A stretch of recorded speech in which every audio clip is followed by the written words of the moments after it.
Mieszkam w Ekwadorze od 10 lat.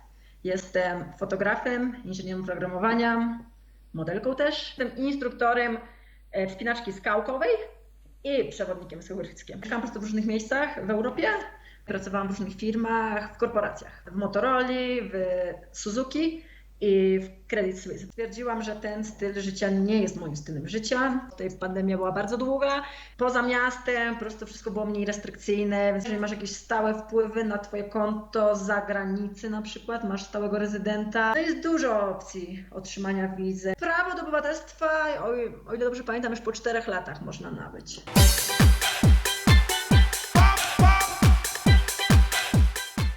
Marianna, to może zaczniemy tak z grubej rury. Nie wiem, czy oglądałeś wcześniej nasze wywiady, ale Marek taką już tradycję ukuł, że zaczynamy od pytania, ile masz lat i skąd jesteś z Polski? Cześć, witam. Nazywam się Marianna Tarczyńska. Dziękuję za zaproszenie do kanału Polacy w Ameryce Łacińskiej. Mieszkam w Ekwadorze od 10 lat. Jestem fotografem, inżynierem programowania, modelką też. Jestem instruktorem wspinaczki skałkowej i przewodnikiem surfiskiem. Pochodzę z Polski, z Wrocławia. Studiowałam w Szwecji, w Karlskronie. Pracowałam też w Wielkiej Brytanii, więc mieszkałam po prostu w różnych miejscach w Europie, aż w końcu się zdecydowałam na przeprowadzenie do Ekwadoru. Mam 39 lat. Powiedz mi, Marianna, jak ty znajdujesz czas na te wszystkie swoje aktywności? Bo i wspinaczka, i modeling, i programowanie, i jeszcze chyba tam czegoś się nie doliczyłem w tym momencie. Tak, to jest sztuka pracy na własną rękę. Nie mam podpisanej umowy z żadną firmą, nie muszę pracować od poniedziałku do piątku, sama sobie układam swój tydzień, miesiąc czy rok, planuję projekty, które chcę zrealizować w danym roku i w zależności od tych projektów po prostu organizuję swój czas. Też podróżuję, więc jak podróżuję na przykład nie biorę żadnych zleceń. Jeżeli się pracuje na własną rękę, to wiadomo, dużo łatwiej jest sobie zaplanować te aktywności w ciągu roku, bo to nie zależy od tego, czy ktoś nam da wakacje, czy nie, to zależy od nas. Powiedzmy, dobra, teraz w lutym chcę sobie pojechać do Stanów, wspinać się w lodzie, to po prostu nie biorę żadnych kontraktów. Dlaczego opuściłaś Polskę? 10 lat temu już. Trochę to się związało z moim stylem życia w Polsce. W Polsce studiowałam inżynierię oprogramowania, jestem inżynierem. Studiowałam we Wrocławiu, na Politechnice Wrocławskiej i na Uniwersytecie w Szwecji, w Karlskronie. Tam zdobyłam tytuł magistra, podwójnego magistra we Wrocławiu i w Szwecji. Po studiach oczywiście poszłam do pracy. Tutaj pracowałam w różnych firmach, w korporacjach. W Motorola, w Suzuki i w Credit Suisse, w różnych firmach. Stwierdziłam, że ten styl życia nie jest moim stylem życia. Próbowałam zmieniać firmy, sprawdzić, czy w innej firmie inne stanowisko, czy może to faktycznie będzie mi odpowiadać. I ostatecznie stwierdziłam, że nie, że potrzebuję zmiany i stwierdziłam, że chcę wyjechać. Zawsze lubiłam chodzić po górach, ale wiadomo, jak się pracuje w korpo, poniedziałek, piątek jesteśmy w firmie, a być może na weekend idziemy w góry. Więc jak studiowałam w Szwecji, tam studenci z Ekwadoru zareklamowali mi Ekwador, że jest tu wszystko, że mamy tu dżunglę, że mamy tutaj ocean, że mamy tutaj góry. Też mi pokazali zdjęcia i w ten sposób mnie przekonali, że może faktycznie warto wybrać Ekwador. No i tak 10 lat temu po prostu przyleciałam do Ekwadoru i tutaj już zostałam. Też to się wiązało z taką zmianą, że bardziej się skupiłam na sporcie, na fotografii, na sztuce i mniej na inżynierii. Rozumiem. A jeszcze z tego, co rozmawialiśmy wcześniej, zanim zaczęliśmy tą rozmowę, mówiłaś, że pomocy w znalezieniu mieszkania udzielili ci twoi znajomi ze studiów, tak? Było troszkę łatwiej. Jak przyleciałam do Ekwadoru, najpierw mieszkałam w Quito, później mieszkałam na wsi. Też bardzo lubiłam kontakt z naturą i jeżeli chodzi o sport i o fotografię, to właśnie tam, dzięki temu, że mieszkałam na wsi, zorganizowałam później tą wystawę 9 kolorów Ekwadoru, co była tutaj w największej galerii w stolicy wyświetlona. Później wróciłam do Quito. Później w pandemii znowu się przeprowadziłam do takiego małego miasteczka, bo tutaj pandemia była bardzo długa. Poza miastem po prostu wszystko było mniej restrykcyjne, więc mogłam się też wspinać i było dużo więcej możliwości. No i ostatecznie stwierdziłam, że jednak wolę stolicę i wróciłam do stolicy. Jak Marianna oceniasz Ekwador jako miejsce do życia? Co najbardziej ci się podoba? Co można by poprawić? Wiem, że ty jesteś optymistką i dla ciebie wszystko jest super i zachwalasz miejsce, w którym żyjesz. Dobrze się w nim czujesz i dlatego w nim mieszkasz, ale no powiedz mi coś więcej, żeby nasi widzowie troszkę więcej poznali Ekwador. Przede wszystkim co obserwuję, to jest taka radość do życia. Ludzie potrafią się cieszyć małymi rzeczami. Tam też jest dużo więcej tego kontaktu z naturą. Ludzie zwracają dużo większą uwagę właśnie na takie, powiedzmy, drobne rzeczy i się potrafią z tego po prostu cieszyć. Poza tym tutaj mamy jedynie dwie pory roku. Mamy porę roku suchą i deszczową. Pora deszczowa jest nazywana zimą lokalnie, ale takiej zimy, że jest zimno, że jest śnieg, to nie ma. Czasami spadnie jakiś śnieg, ale to jest bardziej grad i to jest po prostu ewenement, że nawiało z gór, bo w Quito jesteśmy na 3000 metrów, więc potrafi czasem nawiać te zimne powietrze, co schodzi z gór. No i wtedy jest grad odbicia, to jest jeden dzień jedynie. Więc tutaj się nazywa ta pora deszczowa zimą, bo faktycznie jest trochę chłodniej i trochę więcej pada. Ale to nigdy tak nie jest, że pada cały dzień, bo to są gwałtowne burze i bardzo rzadko jest, że mamy taką siupę cały dzień.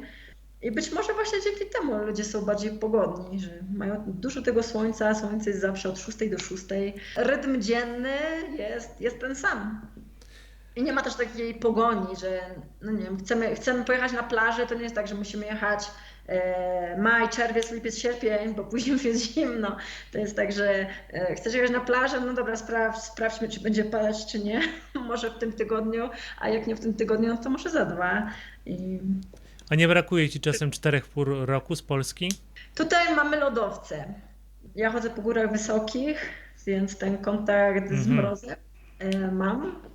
W górach wysokich mamy lodowiec na ponad 5000 metrów.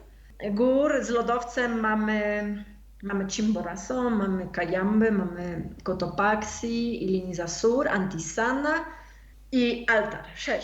6 mamy gór ponad 5000 metrów, gdzie mamy lodowiec. Jak tu przyleciałam do Ekwadoru i się zajęłam sportem, na pierwszy lodowiec weszłyśmy w grupie kobiecej. Akurat tak wyszło, bo ja miałam iść z chłopakami, co mnie zaprosili, ale przed wyjściem już tam w górach się przegrupowaliśmy i myśmy poszły z dziewczynami, stawiliśmy chłopaków, niech sobie idą z chłopakami. I było bardzo fajnie, bo myśmy weszły na szczyt Auninie. Ja później napisałam o tym artykuł do Krag Magazyna, tam można go znaleźć w internecie, się nazywa Lina Wolności, bo stąd się właśnie narodził mój projekt Lina Wolności, po hiszpańsku Cordada Libertad, bo oryginalnie się nazywa po hiszpańsku Cordada Libertad. To jest projekt wejść kobiecych w góry wysokie, więc później to kontynuowałam, wyjścia kobiece właśnie w grupach kobiecych w góry wysokie.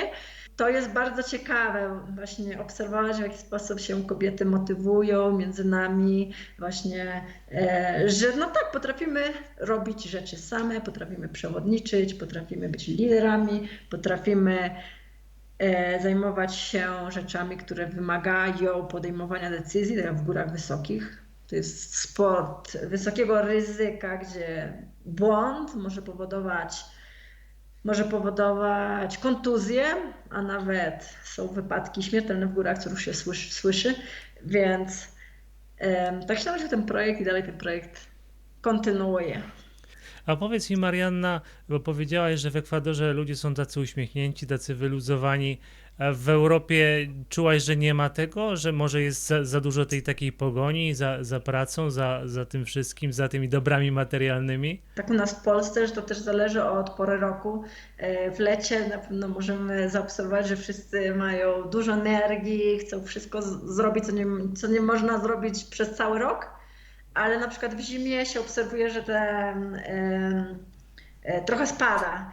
I ja się zorientowałam dopiero jak przyleciałam do Polski na święta, po kilku latach w Ekwadorze, że to faktycznie tak jest. Co cię zaskoczyło po przylocie do Ekwadoru? No bo to jest zupełnie inny kraj niż Polska, niż w ogóle kraje europejskie.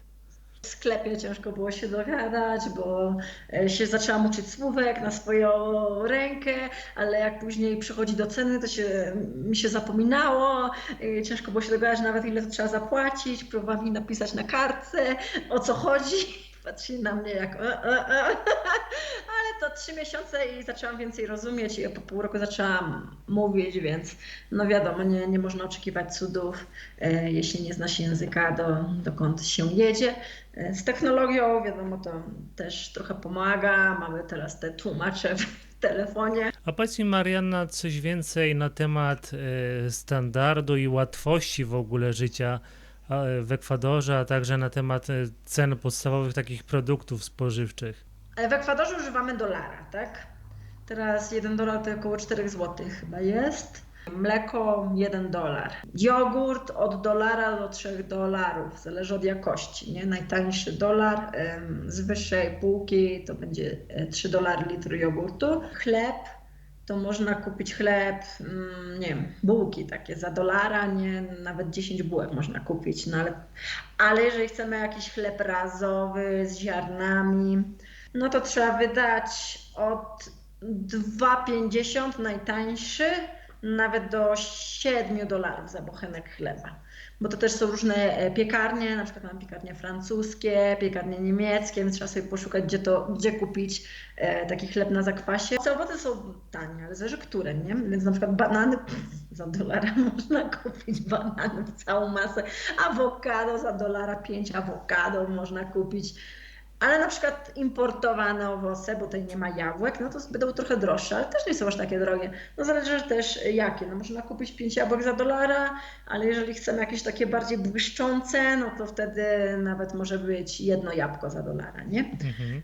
Więc to zależy, ale jest dużo też tych egzotycznych owoców, które też są bardzo tanie, na przykład te granarie, co nawet są przepyszne i w Polsce nawet tego nie sprzedają. Jeśli chodzi o mięso, to no też zależy od jakości, nie? Można kupić od $3 do 10, do 15 nawet dolarów, czy tam kurczak, czy tam, nie wiem, mięso czerwone. Jeśli chodzi o jedzenie w restauracjach, to zależy. Tu są zawsze te menu del dia, czyli danie dnia. I to jest najtańsze od $2,50 za zupę, drugie danie i sok, nie? To od 2,50 do 5 powiedzmy. To jest tak standardowo, do $5. Zazwyczaj tam jest do wyboru między kurczakiem, mięsem czerwonym i czymś tam jeszcze, czy są jakieś owoce morza, ale to jest takie z menu, to wiadomo będzie więcej ryżu niż mięsa i mało surówki. Jeżeli pójdziemy do restauracji i chcemy z karty dania, no to od $7 do 15, 20, 25, zależy w jakiej restauracji oczywiście. Marianna, powiedz mi, jak jest z transportem w miejscu, gdzie mieszkasz? Ile kosztuje paliwo, ile kosztuje bilet miesięczny? Generalnie transport jest tani. Co jest drogie, to jest kupić samochód, bo tutaj jest duży podatek, więc samochody na przykład są dużo droższe niż u nas w Polsce, ale paliwo za to jest dużo tańsze. Tutaj się sprzedaje paliwo Cena paliwa jest dużo tańsza niż w całej Europie. Mamy ekstra, mamy super i diesel, więc powiedzmy ta ekstra 2,28 za galon i ta super $3,35 za galon, więc jeżeli chodzi o lanie paliwa, to wychodzi podobna cena, jak na przykład by się pojechało autobusem tak naprawdę. Tam może jest jakaś niewielka różnica ceny autobusów. W mieście chyba jest 25 centów, taki standardowy, ale jeżeli chcemy wyjechać poza miasto, no to tutaj zależy od dystansu. Mamy też takie podmiejskie autobusy i tu jest, nie wiem, godzina jazdy autobusem takiego podmiejskiego potrafi kosztować 50 centów. Jeżeli chodzi o dalsze drogi, no to powiedzmy 7 godzin w autobusie ci wyjdzie, nie wiem, może $15. Autem, zależy jakim autem, bo to wiadomo też jedno pali więcej, drugie mniej. No ale być może zapłacisz więcej, nie wiem, $10, może A ty więcej poruszasz się zapłacisz. głównie samochodem czy komunikacją? Ja głównie się przemieszczam autem, ale też był czas, że się przemieszczałam autobusami. A jeszcze powiedz mi, Marianna, jak wyglądają ceny najmu mieszkania i ceny takich opłat podstawowych typu prąd, woda, internet? Generalnie w Ameryce Południowej zawsze miasto zazwyczaj się dzieli na południe i północ, więc na północy są zawsze droższe i na południe tańsze. I na wsi są najtańsze, więc można znaleźć od, nie kłamiąc, od $30 wynajem całego mieszkania, no do 1000 z hakiem. To jest kraj dużych różnic tak naprawdę. I od czego tak naprawdę zależy ta cena? Czy tak, jeżeli coś znajdziemy za $30, to jest na jakimś totalnym odludziu albo w jakiejś niebezpiecznej okolicy, a za bezpieczeństwo i za bliskość do różnego rodzaju urzędów, instytucji i sklepów, to musimy zapłacić już wtedy te na przykład, nie wiem, 300, 500, $800? Na zamkniętej dzielnicy, gdzie mamy ochronę, gdzie sprawdzają ci dokumenty przed wjazdem, wiadomo, będzie droższe niż na przykład mieszkanie w stolicy, ale bez ochroniarza, bez dzielnicy zamkniętej, więc też zależy oczywiście jakiej wielkości jest mieszkanie, no i generalnie od tego. A orientujesz się może, czy obcokrajowcy tutaj się rozglądają za zakupem domów czy mieszkań? Generalnie, jeżeli chodzi o zakup mieszkania, to Ekwador też ma taką opcję, że jeżeli kupujemy mieszkanie, ci dadzą wizę rezydenta. A jeżeli masz jakieś stałe wpływy na twoje konto z zagranicy na przykład, masz stałego rezydenta. Wcześniej była opcja, jak ja tu przyleciałam, wizy rezydenckiej za twój dyplom, więc akurat mój uniwersytet we Wrocławiu był wpisany na listę uniwersytetów, które są ratyfikowane, więc można było dostać rezydenturę jedynie za twoje studia. No jest dużo opcji otrzymania wizy. Jeżeli mamy jakiś kontrakt, umowę o pracę, to wiadomo przez pracodawcę, może niekoniecznie do rezydenta, ale długoczasową. Teraz za studia można otrzymać wizę długoczasową, to jest na rok albo na 2, nie pamiętam, bo to zmieni obecnie to prawo. A mamy też wizę turystyczną, co to jest wiza Na jak długi czas jest? 6-miesięczna. Mhm. Najpierw ci dają 3 miesiące, a później 6 miesięcy, więc faktycznie jest dużo opcji. Też za wolontariat można otrzymać wizę. Jeżeli się studiuje w Ekwadorze, nawet na przykład języki, można otrzymać wizę, więc to jest kraj, który faktycznie idzie na rękę tym obcokrajowcom, żeby tutaj przylecieli i żeby chcieli tutaj mieszkać. Czyli tak jakby rozumiem, że polityka rządu jest raczej taka zachęcająca do osiedlania się w Ekwadorze. Tak, kraj też dużo pieniędzy włożył na turystykę i właśnie jest dużo ułatwień. A jak wygląda twój status w Ekwadorze? Czy ty już masz może obywatelstwo Ekwadoru? Tak, po 10 latach zdobyłam już obywatelstwo, bo też był okres, w którym po prostu dużo podróżowałam. Zasady są takie, że musisz być ponad pół roku w kraju, żeby tą wiza rezydentalna, żeby ci się nie skończyła. I akurat był taki czas, że dużo podróżowałam i już musiałam zacząć liczyć te dni, czy, czy ta wiza czasem mi nie przepadnie. No i wiedziałam też, że tą wizę, co ja mam, co jest za twój dyplom, że ona już nie istnieje, nie? Więc jeżeli ją stracę, no to nie będę mogła zaaplikować o tą samą, więc stwierdziłam, no najlepiej zrobić sobie obywatelstwo i jak będę chciała wyjechać, to wyjadę, a jak będę chciała wrócić, to wrócę, kiedy mi się podoba. Prawo do obywatelstwa, o ile dobrze pamiętam, już po 4 latach można nabyć. Mhm.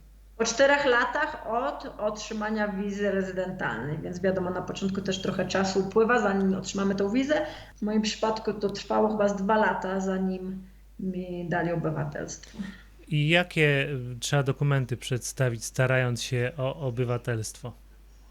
Przede wszystkim właśnie ta wiza rezydentalna, twoje zarobki, wyciągi z konta, niekaralność.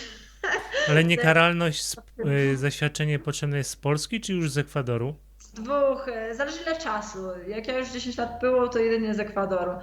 Jak się starałam o wizę, no to tu akurat potrzebowałam z Polski, o niekaralności. To zależy ile czasu jesteś gdzie, nie?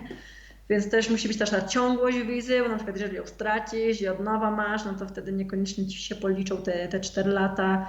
Ale dużo tu jest na przykład Polaków, którzy niekoniecznie aplikują o obywatelstwo. Mają tą wizę rezydentalną i wcale nie aplikują o obywatelstwo. Ale Jeżeli rozumiem, że takie dokumenty jak świadectwo urodzenia z Polski są potrzebne, tak? Ewentualnie jakieś dyplomy i tak dalej. To też jest dodatkowy plus, tak? Ale i tak, jeżeli aplikujesz o wizę, to potrzebujesz te same dokumenty, więc jeżeli wyjeżdżasz do kraju na dłuższy czas, to musisz te dokumenty ze sobą wziąć, najlepiej jeszcze zapostilować, apostille, nie wiem jak to się mówi po polsku, Tak. bo to zawsze też o ciebie proszą te apostille, żeby miały pieczątki. Najpierw wziąć, bo później przesyłka takich dokumentów przez pocztę to jednak potrafi długo trwać, więc jeżeli chcemy wyjechać na dłużej, najlepiej się zaopatrzyć. Marianna, powiedz mi, czy miałaś jakieś wyzwania związane z adaptacją kulturową? Jak obcokrajowcy są przyjmowani w Ekwadorze? Generalnie w Ekwadorze obcokrajowcy są przyjmowani bardzo serdecznie, bardzo, bardzo. Ale no, jeżeli chodzi o punktualność na przykład, to chyba to nie wygląda tak jak w Europie, nie? A punktualność ja akurat do pewnego stopnia tutaj uwielbiam. No nie wiem, znajomi przychodzą, ja jeszcze coś tam przygotowuję, a oni się spóźnią 15, no idealnie. Ale też to znaczy, że jak ja się spóźnię 15, to nikt mi nie zrobi problemu. No powiedzmy do pół godziny to bardzo lubię, ale jeżeli jest ponad pół godziny, no też się potrafi czasem zdarzyć. Mhm. No to jest też taka kwestia kulturowa. No wiadomo, jeżeli robimy jakiś biznes, no to tutaj jest dużo większa ta punktualność. Nie mówimy tutaj o pół godziny a plus. Nie. Tutaj to raczej się nie zdarzy. Jeżeli chodzi o biznes, to jest punktualnie. Marianna, ja wiem, że ty o tym nie chcesz mówić, ale powiem ci, że mnie to aż naprawdę korci, bo cały świat obiegły te zdjęcia z ataku na ekwadorską telewizję. Wiesz co, ja rozmawiałem jakiś czas temu z takim Sebastianem. On mieszka akurat w Meksyku. I on mówi, że takie kwestie jak bezpieczeństwo, no rzeczywiście tam są te wojny na przykład karteli. Natomiast jeżeli ktoś nie miesza się w to wszystko, żyje sobie spokojnie i tak dalej, to on nie ma żadnych problemów, tak? To bym chciał, kurczę, bardzo, żebyś coś powiedziała na No, ten temat. ja generalnie mam bardzo aktywny styl życia. Jestem bardzo dużo poza domem, w naturze i tej kwestii niebezpieczeństwa ja osobiście nie odczułam. Jest to też związane z tym, myślę trochę, że te sporty, które uprawiam, są sporty adrenalinowe, więc też mam ten bardzo wysoki pułap tego poczucia po prostu bezpieczeństwa w życiu i w tym, co robię, bo tak naprawdę niebezpieczeństwa, z którymi się spotykam, to jest na przykład lawina w górach wysokich, możemy wpaść do szczeliny, odpadnięcie ze skały, nie wiem, skręcenie kostki w skała.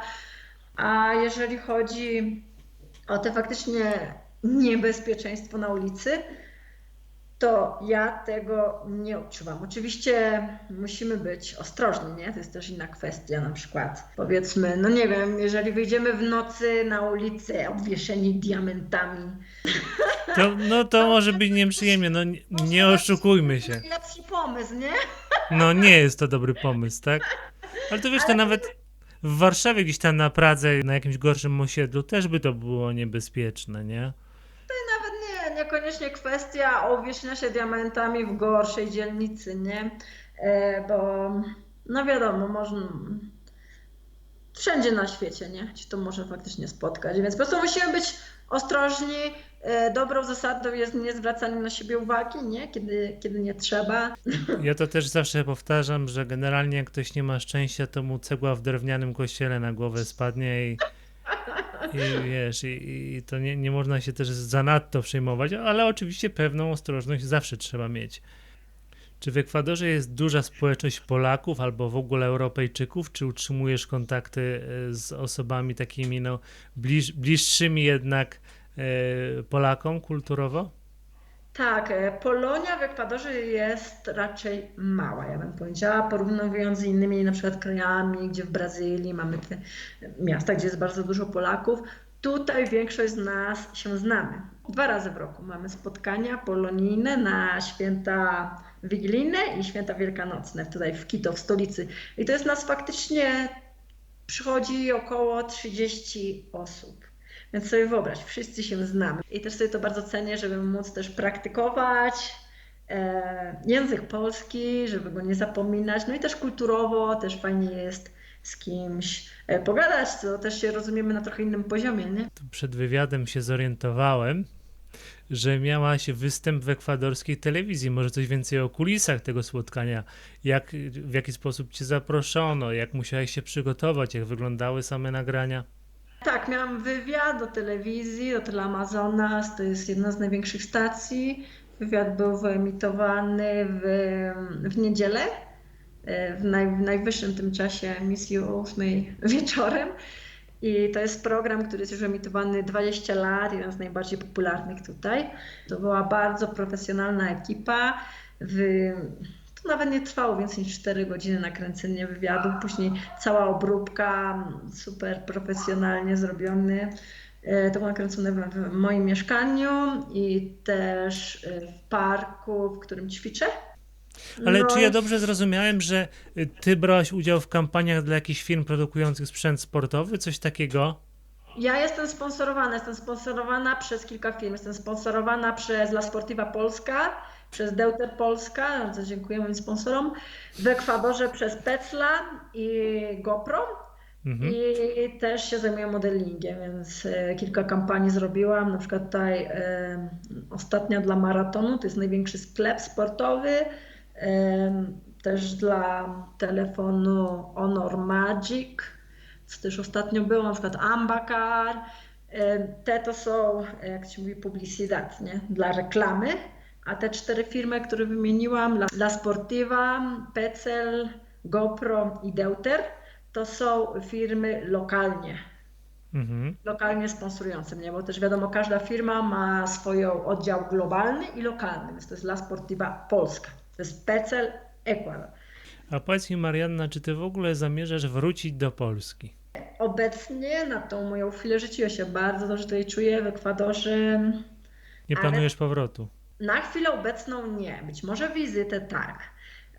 Powrotu na chwilę obecną ja w ogóle nie myślę w kategorii powrotu. No tak, Nie, bo ty nie tak, wyjechałaś z myślą tak, emigracji zarobkowej, tylko wyjechałaś z myślą jakby zmiany miejsca do życia. To jest duża różnica, bo tak jak Polacy gdzieś tam nawet po Europie mieszkają kilka lat za granicą, to głównie jest to taka emigracja zarobkowa. Jak się leci na drugi koniec świata, no to już trudniej też jest wrócić.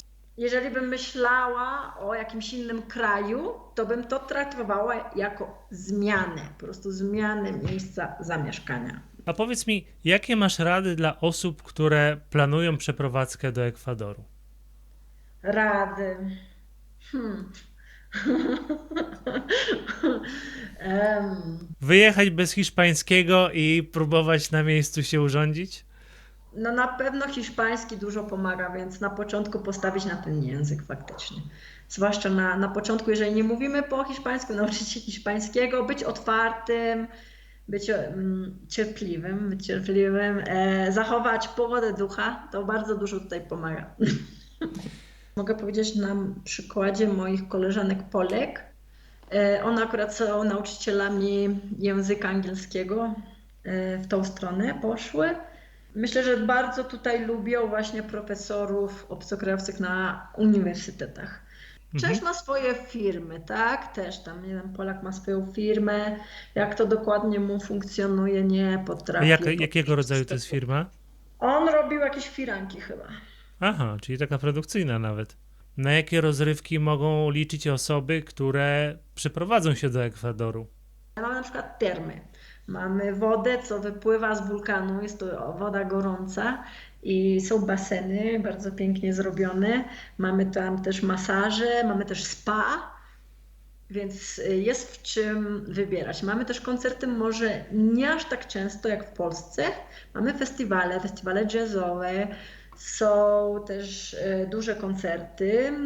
Też mamy gwiazdy z górnej półki. Z gwiazd ekwadorskich, no na przykład mamy kilka gwiazd bardzo tutaj popularnych. Nicola Cruz, to jest Ekwadorczyk, to jest bardzo znany, to jest właśnie muzyka elektroniczna, on jest bardzo znany w Europie, jego koncerty są bardzo drogie i to jest Ekwadorczyk i często tu też lokalnie gra w mniejszych klubach, bo kocha swój kraj, więc możemy też mieć tą przyjemność iść na dobre koncerty.